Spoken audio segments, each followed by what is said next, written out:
Karibu katika darasa la leo. Hapo tutaangalia matumizi ya kihusishi kwa. Kama unavyoona hapo, kwa inaweza kutumika kuonesha mahali au upande. Mfano, amekwenda kwa mjomba wake. Vile vile kwa inaweza kutumika kuonesha sababu au kisababishi cha jambo.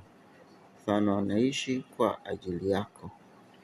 Kwa huweza kuonesha wakati. Mfano, sina nafasi kwa sasa. Vile vile huweza kuonesha sehemu fulani ya kitu kikubwa. Mfano, kusema mpira umekwisha wakiwa wamefungana 4-3. Kwa pia huonesha jinsi kitendo kilivyotendeka. Mfano, alimvuta kwa nguvu sana, ndio maana limevunjika. Vile vile kwa inaweza kuonesha matumizi ya kitu. Mfano, alisafiri kwa basi. Kwa hiyo hayo ni matumizi ya kihusishi kwa. Ulikuwa nami mwalimu Maeda katika Kiswahili. Karibu.